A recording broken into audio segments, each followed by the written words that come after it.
नमस्कार। इस समय हम सिद्धार्थनगर के उसका बाज़ार में हैं और उसका बाज़ार के एक प्रगतिशील किसान हैं।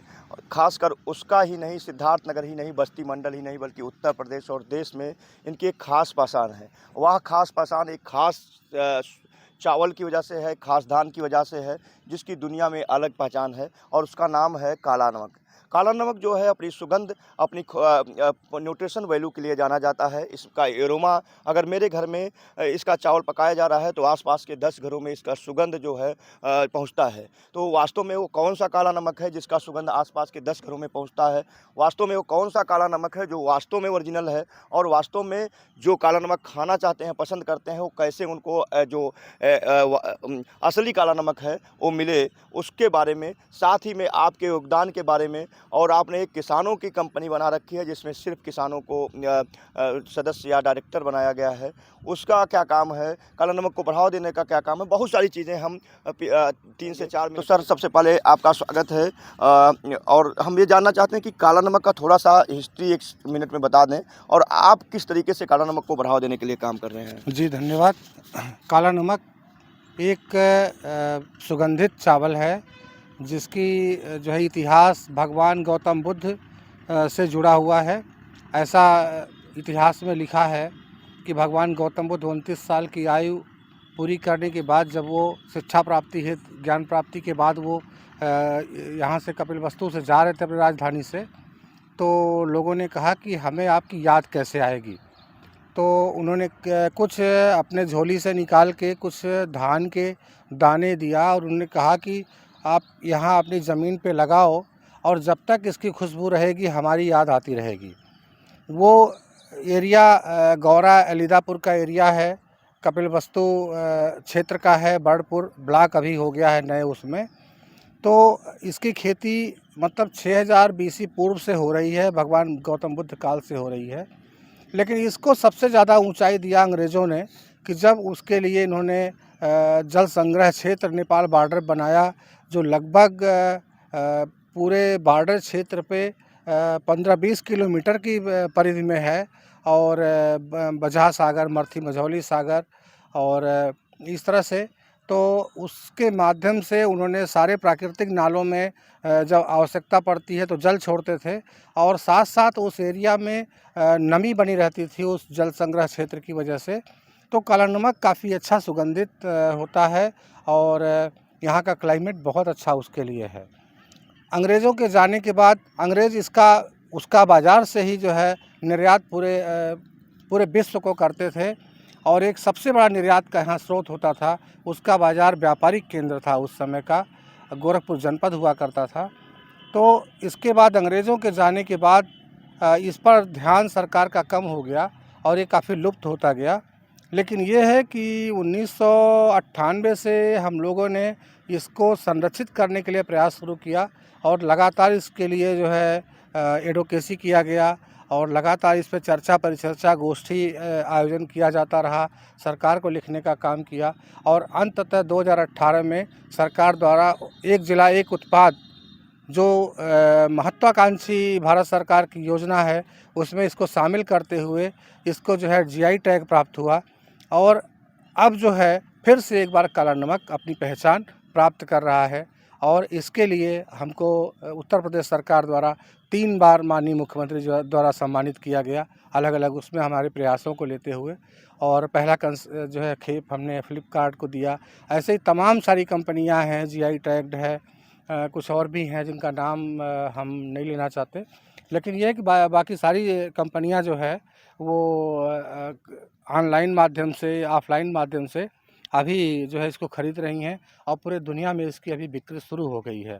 ख़ास बात ये है कि काला नमक की वैरायटी में जो पुरानी वैरायटी है, पारंपरिक वैरायटी है, वो सबसे अच्छी है क्योंकि उसका सुगंध और उसका स्वाद बहुत ही डिफरेंट है। एक बार जो खाएगा बार बार उसकी डिमांड करेगा। और एक और जो सबसे ख़ास बात इसका है कि इसमें वोलेटाइल स्मेल होता है। मतलब ये है कि अगर आपके घर में अगर बनता है तो पड़ोसियों के घर तक इसकी खुशबू जाती है और लोगों को ये फ़ील होता है कि किसी के घर काला नमक बन रहा है। तो ये ख़ास बात थी। तो एक बार फिर से काला नमक पूरी दुनिया में सुगंध बिखेर रहा है और इसके लिए भारत सरकार को हम लोग धन्यवाद करना चाहेंगे कि उन्होंने इसको अपने जो है महत्वाकांक्षी कार्यक्रम में शामिल करके और पूरी दुनिया में इसके प्रमोशन के लिए काम हुआ। तो अभी हम एक सवाल और मेरे मन में गूंज रहा था, उसके पहले एक छोटी सी जानकारी दे दें। तो पूरे वैसे तो पूर्वी उत्तर प्रदेश के 11 जनपदों को जीआई टैगिंग मिला है। जीआई टैग का मतलब होता है जियोग्राफिकल इंडिकेशन, यानी एक विशेष वर्जिन यानी विशेष क्षेत्र का ये वर्जिन उत्पाद है, और जो विशेष वर्जिन क्षेत्र है वो सिद्धार्थनगर है। तो ऐसे में बहुत सारी वैरायटियाँ डेवलप हो गई हैं, बहुत सारे दावे किए जाते हैं कि ये मेरा काला नमक ओरिजिनल है।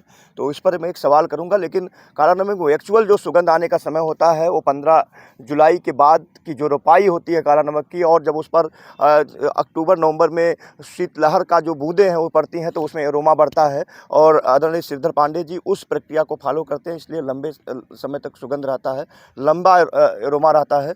लेकिन विश्वसनीयता की बात करें, कई बार लोगों की शिकायत रहती है कि काला नमक में जो दावे किए जाते हैं सुगंध नहीं आए।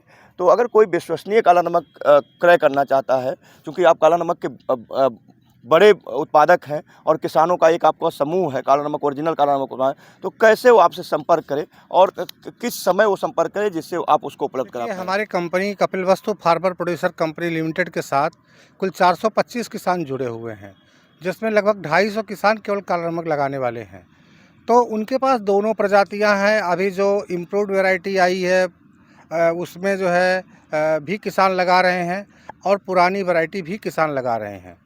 तो हम लोग बहुत स्पष्ट करते हैं कि पुरानी प्रजाति अगर आपको चाहिए ओरिजिनल काला नमक तो हमारे पास है, उसका रेट ये होगा, और अगर आपको अभी बौनी प्रजाति का चाहिए तो उसका रेट ये होगा।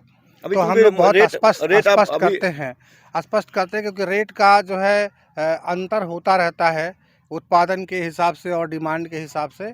तो लेकिन ये है कि जो पुरानी प्रजाति है वो सबसे अच्छी है और सबसे विश्वसनीय है, और उसी की ज़्यादा मांग है।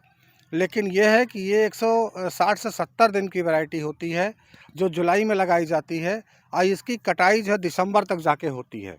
तो चूँकि गेहूं की फसल भी इससे जो है प्रभावित होती है, और इसमें समय ज़्यादा लगता है और प्रोडक्शन कम है, तो इस वजह से ऑन एवरेज जो इसकी इनकम है फार्मर की वो कम होती है।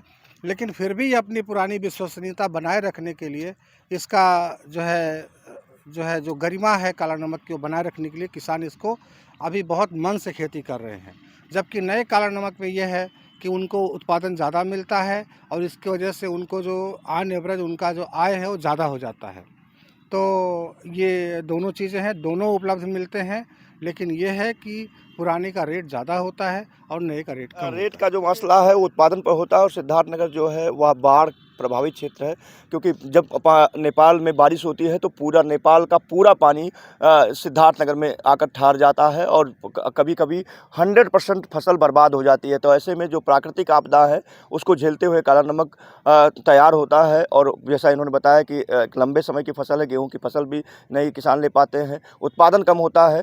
तो ऐसी स्थिति में रेट की घोषणा पहले करना उचित भी नहीं होगा, क्योंकि उस समय बाज़ार का क्या रेट होगा, किसानों का क्या लागत आएगा। लेकिन जाते जाते मैं एक गुजारिश ज़रूर करूंगा कि आप जो काला नमक को पसंद करने वाले लोग हैं उनको काला नमक उपलब्ध करा पाएँ। उनके लिए हिंदी और अंग्रेजी में अपना मोबाइल नंबर रिपीट करके 2-2 बार बता दें, जिससे लोग संपर्क करके आपको पहले से ही अपनी डिमांड बता पाएँ, आप उनको उत्पादन के बाद सप्लाई कर पाएँ। अगर किसी भी भाई को काला नमक चावल की ज़रूरत होती है तो वो इस नंबर पर संपर्क कर सकते हैं 9415163366। फिर से मैं रिपीट करता हूँ 9415163366। इसको हिंदी में भी एक बार कर दीजिए जो लोग। 94 15 16 33 66। 94 15 16 33 66। 33 मतलब 33 और 66। 94 15 16 और हमारे पास जो स्टॉक होता है वो किसानों का ही स्टॉक होता है, इसलिए अधिक से अधिक हम लोग चाहते हैं किसानों का लाभ हो, जिससे किसान मन से इसको करें और पूरे दुनिया में एक बार काला नमक की खुशबू फिर से जो है बिखेरी जा सके। साथ धन्यवाद। सिद्धर पांडे जी थे। काला नमक को फिर से उन्होंने पूरी दुनिया में पहचान दिलाने में अपनी महत्वपूर्ण भूमिका निभाई है। उन्होंने समय दिया, पीछे काला नमक की फसल भी इन्होंने रोपाई कर दी है और दूर तक आप जो देख रहे हैं सब काला नमक की फसल इन्होंने रोपाई की है और लगभग 15 एकड़ काला नमक की रोपाई करते हैं। और इसके साथ ही इनके पास जो 400 किसानों का समूह है वह भी काला नमक की रोपाई करता है। तो आप पूरे जनपद में जो अलग अलग ब्लॉकों में खासकर जो इनके सबसे ज़्यादा सदस्य हैं वो बर्डपुर ब्लॉक में है। तो बर्डपुर को हब माना जाता है उत्पादन का, सुगंध का और क्लाइमेटिक के हिसाब से भी माना जाता है। तो आप इनसे जुड़े रहिएगा। इनके मोबाइल नंबर पर जब भी ज़रूरत हो तो फ़ोन करिएगा। कोशिश करिए कि आप 10 बजे से लेकर के शाम को 6 बजे तक करें, जिससे जब परिवार में रहें तो इनको असुविधा ना हो। आपको ये वीडियो कैसा लगा और इसको कमेंट में ज़रूर बताइएगा। बहुत बहुत धन्यवाद। धन्यवाद।